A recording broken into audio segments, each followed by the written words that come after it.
rebel-controlled eastern Libya.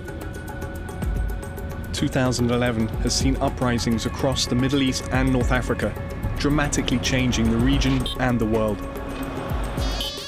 But unlike Egypt, Tunisia, Syria, Yemen, and unlike Bahrain, America, along with its NATO allies, has chosen to commit its military power here to help topple Muammar Gaddafi. Fault Lines is here to find out why.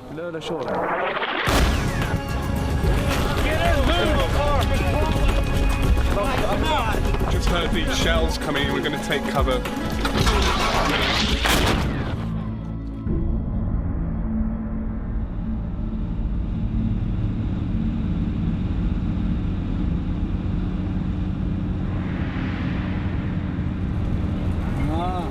We're crossing Egypt's border with Libya.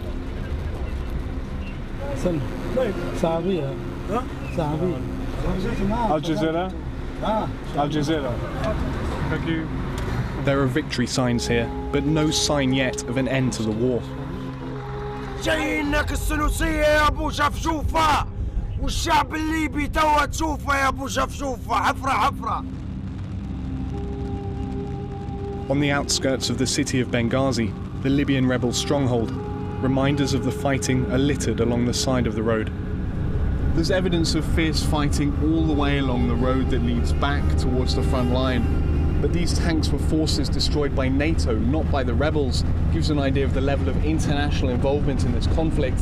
If it wasn't for NATO, Gaddafi would have taken Benghazi back weeks ago.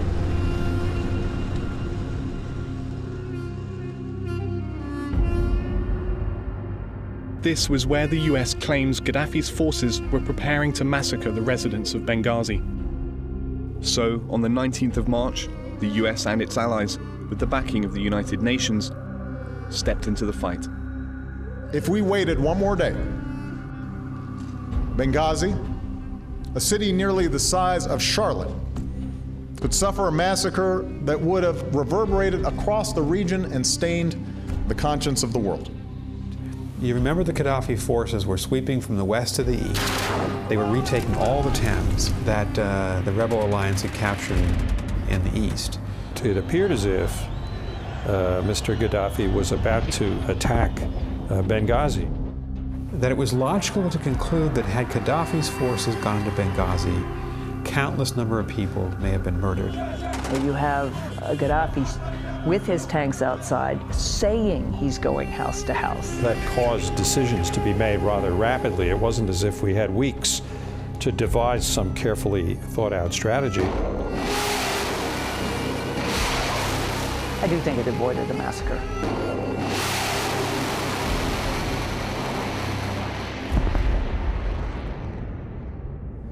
And the way we intervened was an act of stupidity. It wasn't going to save the lives. It was going to end up, in my view, killing even more Libyans and dragging us into an open-ended conflict for which we're going to have responsibility long afterward to prevent the winners, whoever they may be, from killing the losers. President Obama made the decision to intervene in Libya, largely on the advice of some powerful members of his administration, including Secretary of State Hillary Clinton, UN Ambassador Susan Rice, and Senior Advisor Samantha Power. This came against the objections of his Defense Secretary Robert Gates and National Security Advisor Tom Donnellan. It was a victory for the so-called humanitarian interventionists. From what I understand, the president himself made the decision, and I think his explanation is right. That Anne-Marie Slaughter was a member of the president's inner circle of foreign policy advisors, leaving the State Department in February of this year. We have the ability to stop what we think is a horrific set of crimes about to be committed, and we can do that at what is relatively low cost in that instance. They say that they stopped a massacre. That's what they say.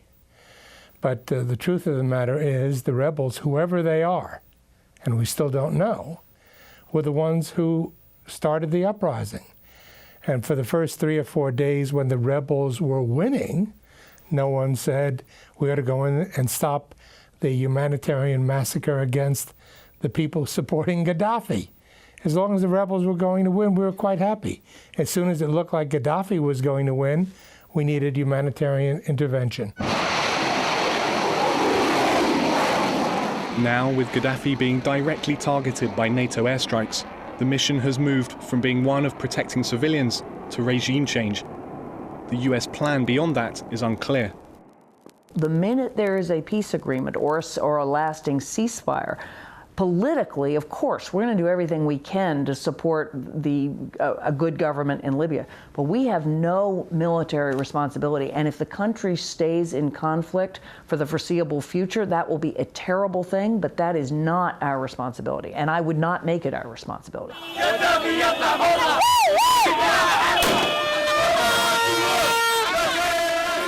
In Benghazi, they celebrate their freedom and their revolution almost daily. You can feel the optimism in the air, and you can hear the bullets as the Kalashnikovs are fired in celebration. When you speak to people about why the international community has become involved in Libya, they don't even want to know. All they want is for Gaddafi to go. Of course, Gaddafi will die. Of course, Gaddafi will never stay in our country. Okay. We are very positive. We are very sure. We have a big, strong belief that Gaddafi will never stay in our land. While the threat of Gaddafi's tanks has gone, Benghazi is still a city in conflict. When much of eastern Libya rose up against the regime, the power vacuum was filled by a group of 31 local leaders. But the Transitional National Council has had problems governing effectively. Security has deteriorated. Just before we arrived, a car bomb was detonated, and deadly shootings are now commonplace. And like Iraq and Afghanistan, mercenaries have surfaced here too. We bumped into this team of private security contractors from the French company SALMAN. Why come to Benghazi? Because now I think it's more interesting for us. I think so. There's good opportunity? Yeah. Of course. Why not? Do you think it's dangerous here? Dangerous? Yeah. In Benghazi? In Benghazi? Benghazi is safe. Yeah. But it's very safe. No, very, very safe, no. No. But we never know, huh? Just a few days after we spoke with these men, their boss, Pierre Marziali, was shot and killed at a Benghazi checkpoint. They were arrested by the rebels on suspicion of spying for Gaddafi. Beyond Benghazi, along the road leading west, convoys of weapons and fighters are carried to the front line. We wanted to meet the people the US and NATO are supporting with airstrikes, so we travelled with them as far as Ajdabia. The rebels had recently liberated the town, but most of the residents still hadn't returned. In the centre of town, munitions left behind serve as a reminder of the dangers that still exist. We were told the front line was almost 100 kilometers away. And at checkpoints around the city, things seemed to be under rebel control. What do you need in order to win? And is NATO giving them enough help? Do they need more support?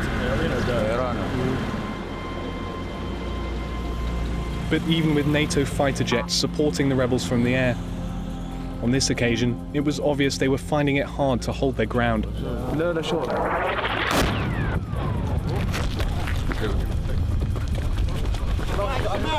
Just heard these shells coming in, we're going to take cover.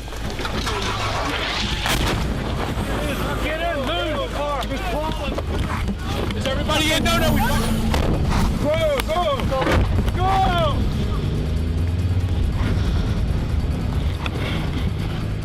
If part of the US plan is to topple Gaddafi, then 4 months of American and NATO military action has yet to prove decisive. Is everyone okay?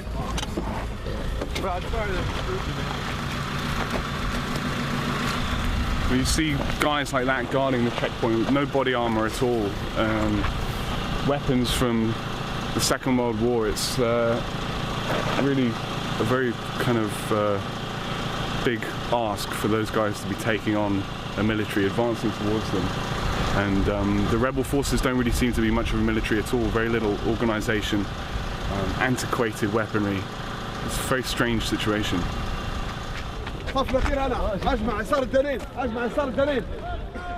Back in Benghazi, new recruits are being trained up for battle. We've been invited to see their progress. شوف فيه انت وضع قلت لك معنويات عاليه ومعنويات قتاليه ينتظروا في الذهاب الى الجبهه مش بالساعات بالدقائق. How old are you? 18. 18. Everyone is the same age? Yeah. You're all 18 years old? Okay. And have you ever fired a gun before? Or No. Do you have any kind of experience? No.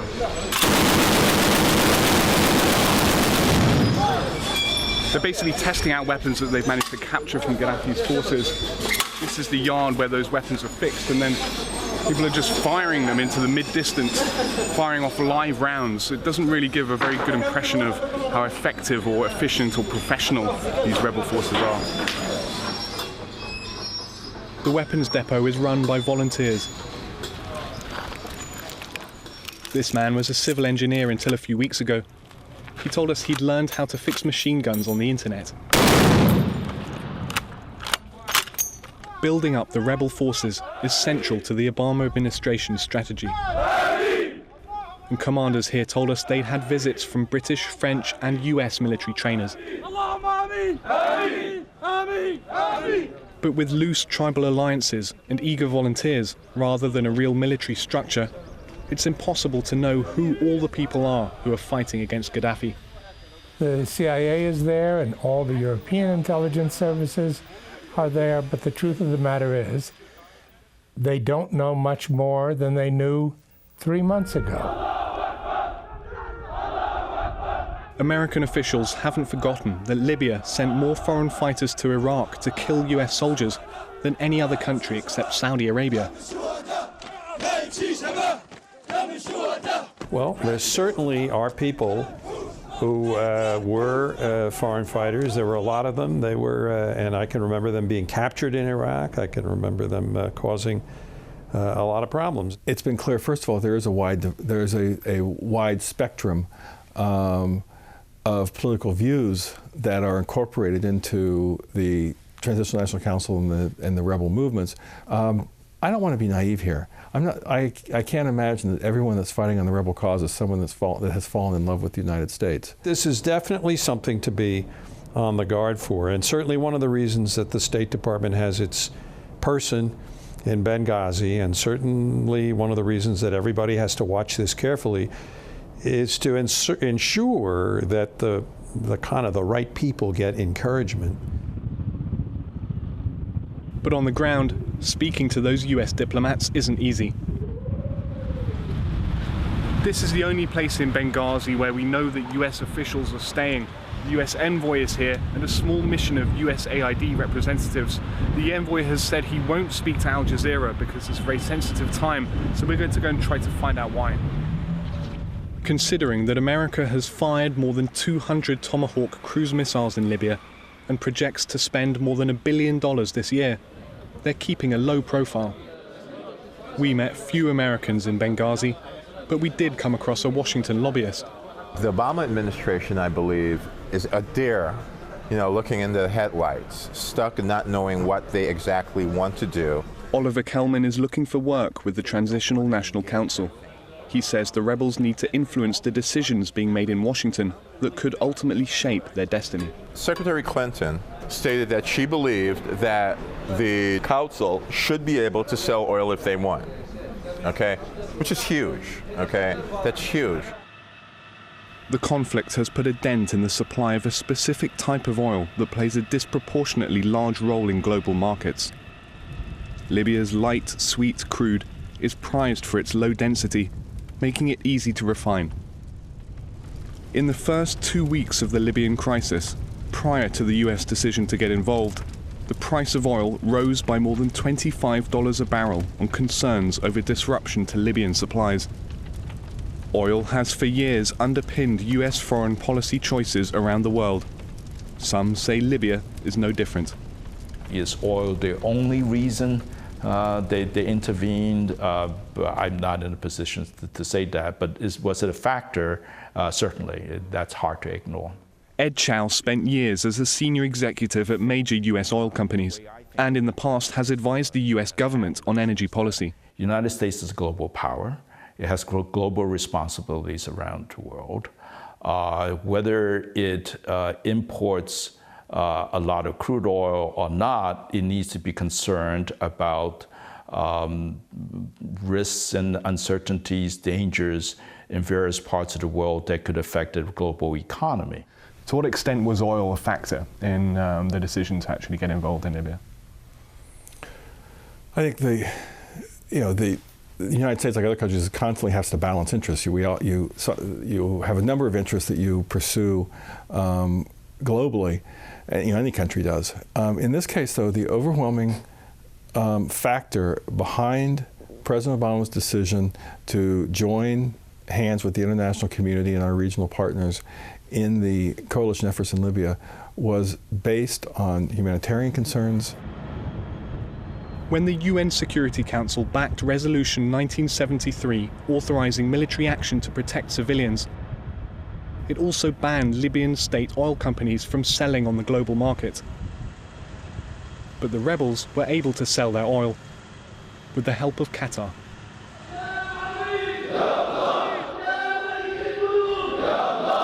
Of all the countries that have stepped forward to help the rebel cause, Qatar, which owns Al Jazeera, is among the most heavily involved. They've been providing logistical, humanitarian and military support to Benghazi, the first Arab country to do so. Recently, Gaddafi's forces have intercepted arms and ammunition shipments they claim were sent from Qatar. Qatari flags fly everywhere here. In the centre of town, there's even a billboard thanking Qatar's emir. Sometimes I am becoming very confused when you see others talking, why Qatar, why you are talking, why you are trying to help the others. But I think this is normally, and I think we should not just put it, as surprising, or how we, this is a small country or this is a big country. I don't think so. This is the categories to define the small or big. They have been now, I think, more and more recognized as a valued independent actor, especially after they played such a decisive role in the Libyan case. On top of that, of course, Qatar has other interests, including commercial interests in Libya, and surely it will be well positioned in a new Libya to play an important commercial role. Qatar also sent tankers of refined fuels here to Benghazi and set up a trust fund to guarantee sales of the rebels' crude. They were willing to take the risk that somewhere down the line, they could get sued by the Libyan government, or someone else for saying, you bought this from someone who didn't have the ownership rights. Financial players can buy shipments of oil, and you buy space on shipping tankers, and you can sell out those cargoes really while they're on the tanker and move them someplace else. It's not regulated, but the media provides really the accountability. Every time a tanker has come in, there's a whole industry of tanker watchers. Officially, the rebel government says it's only sold around 2.5 million barrels of Libya's oil since the conflict began. Officially, they've stated that all production has stopped in the fields they control after attacks by Gaddafi's forces. But Cairo-based oil analyst Sharif El-Helwa has heard that oil is secretly being pumped. There were a few engineers I've been talking to that they're saying that there is production, there is natural flow, making use of the natural reservoir pressures and the pressure differences in the pipelines, which allows the crude oil to flow from the wellhead down to the refinery. This is the headquarters of Agico. It was a state-owned oil company, but it's now in rebel hands. We're trying to get the full picture on who's buying the oil, how much the rebels are still producing, and where the money's going. How much are you producing now?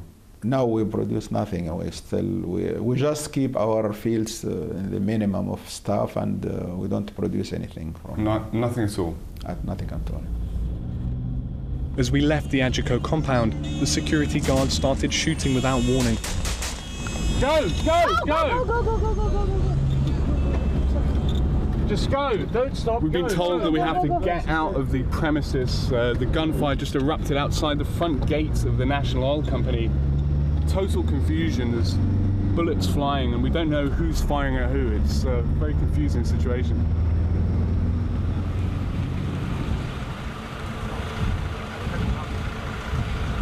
In fact, security around every oil installation we visited was tight. Even trying to get on board one of the many oil tankers that can be seen at ports along Libya's eastern coast was difficult. If we can go up the stairs and take some pictures, it's possible? No, we can't.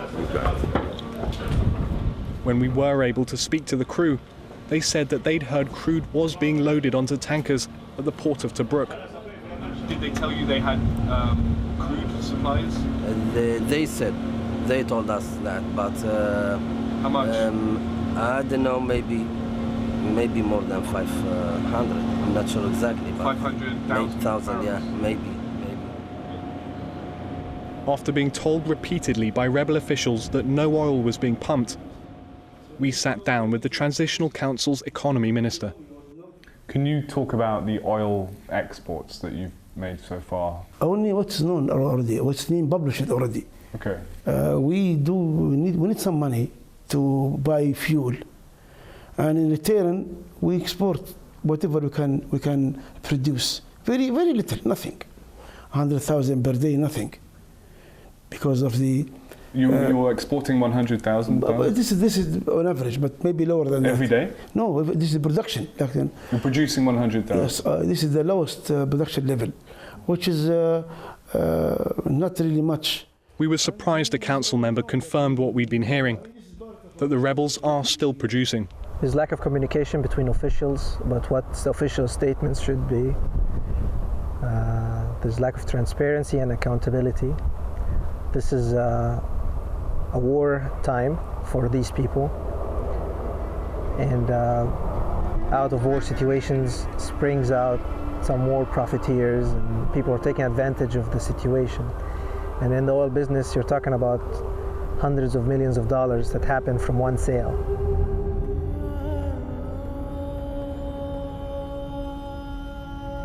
As the Arab Spring continues, the one country where the US has chosen to intervene with military force remains in chaos.